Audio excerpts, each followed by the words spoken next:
नज़्म का उन्वान है गराज सेल।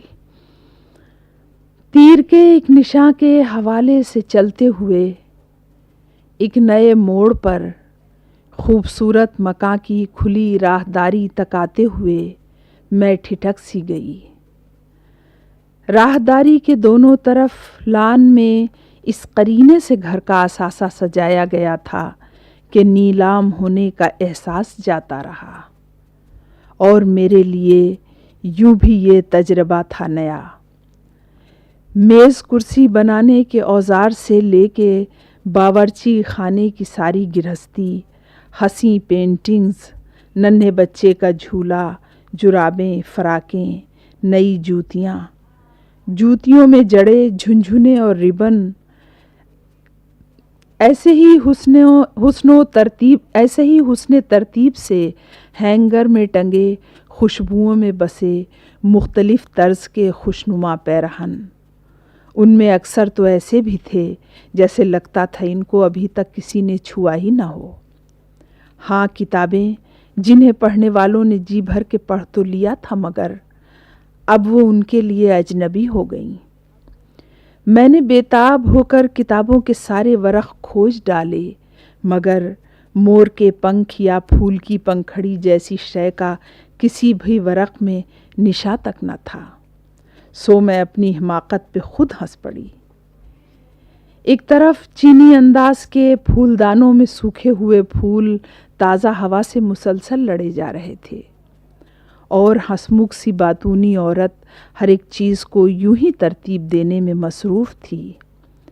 साथ ही वो हर एक शय का तारीख़ जुग़राफ़िया भी बताती चली जा रही थी। तो मैं सोचती थी, ये नादिर तस्वीर, ये कीमती रग्स, गुलदान, चीनी के नाजुक मुनक्कश प्याले, हर एक शय में उसके लिए एक यादों की दुनिया तो आबाद होगी। तभी मेरे बेटे ने मेरी तवज्जो खिलौनों की जानिब दिलाई तो मैं शक्ल तकने लगी। ऐसा लगता था जैसे अभी बस ये बाज़ार से आए हों। इस कदर एहतियात और सलीक़े से बरते गए थे कि लगता था बचपन इन्हें छू के गुजरा न हो। मेज़ के दूसरी समत दो छोटे बच्चे खुद अपने खिलौनों पे कीमत की पर्ची लगाते हुए मुझको ऐसे लगे जैसे ये कारखाने के मजदूर हों। मेरा दिल दर्द से भर गया। मैं अभी लौटना चाहती थी कि मुझको लिबासे उरूसी ने रोका, तो ऐसा लगा सैकड़ों चूड़ियाँ टूटकर मेरे दिल में कहीं चुप गई हैं। मैं घबरा के बावर्ची खाने के सामान में खो गई।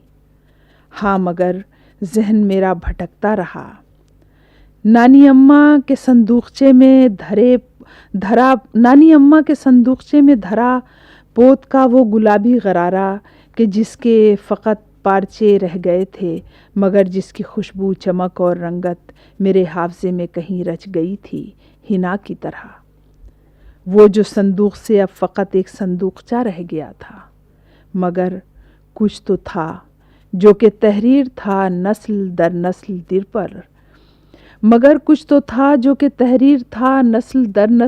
पर। तो अब के दिसंबर न जाने कहाँ से वो संदूकचा खुल गया।